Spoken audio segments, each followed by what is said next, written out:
Did you miss this conversation in 1982? I mean, that conversation is decades old and dumb and through. No matter what you do in sports, for the last 30 years, guys have been playing to get on highlights. Today, it's not about getting on ESPN. It's about getting on Instagram. It's about getting on Twitter. It's about getting on those on your social media feeds. Nobody's going like, man, I hope I get on the cable highlights tonight. They're going, I hope this gets retweeted 1,000 times. And so whether it's a one-handed catch or a sack dance or a big touchdown, those are the things these guys are looking at, and they've been looking for them forever. Forever. I mean, from the day highlights started, guys are like, I hope I get on the highlights. I hope people see me. I hope people see what I did.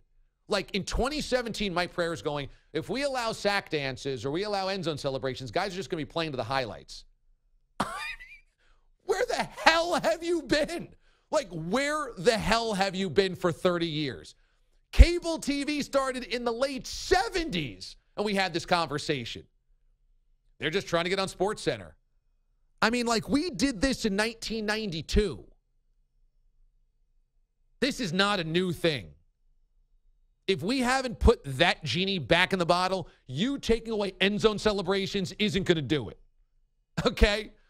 A generation of athletes aren't going to suddenly go, well, you know what? They're really cutting down at end zone celebrations, so I don't want to be on the highlights anymore. It's like, stop. Number two, the kids. This is the one that is the most outrageous. The kids. This is about the kids. So it's totally fine for Mike Peirera to be officiating a game that Joe Mixon is playing in. Totally fine for Greg Hardy to be playing in a game Mike Peirera is officiating in.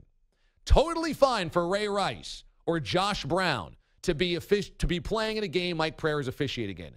But if any of those guys have a long end zone dance, then it's about the kids.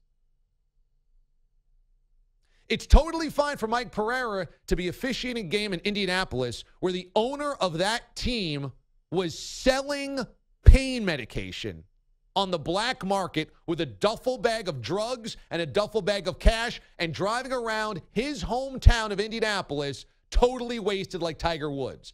But that's fine. Mike Peirera will officiate that game. But if an end zone touchdown celebration's too long, it's about being idols to kids.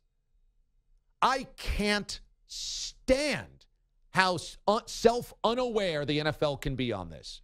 Marvin Lewis has employed a never-ending parade of guys that have broken rules, have had criminal activity, have not been role models. And I'm not saying guys don't deserve second chances. I'm not saying you can't come from a really rough part of neighborhoods or a really rough background and make something of yourself and don't deserve that shot. I totally agree with that. But you can't have that backdrop and then just because they have a dance to the end zone going, yeah, but it's about the kids. Yeah, but we can't let the kids see that. Kids are watching every single Sunday when we have erectile dysfunction pills being sold and marketed with buxom blondes on docks at lakes saying, come hither. But that's not about the kids. Not about the kids. We play Monday night football games on the East Coast at 9 p.m. Eastern time so that they get to watch one drive, two drives before they got to go to bed. But that's not about the kids. But, man, if you have an end zone celebration, we are teaching the American kids way, way too wrong. Like, you want to know why we might have some issues in this country? Maybe it's because the guys that make up the rules don't realize how they've messed them up already. How they've messed up a generation of kids already. Like, you think end zone celebrations is the worst thing we got going on with what we're teaching our kids? I mean, it's crazy. People walk into office buildings and schools and everywhere else and start shooting up everything. But we're worried about end zone celebrations with the kids. How about all the other stuff kids are dealing with? How about we deal with that stuff first? Like, these people that are hell-bent and hung up on this are missing everything. There's an old adage that says catching ants, missing the elephants. That is exactly what this is.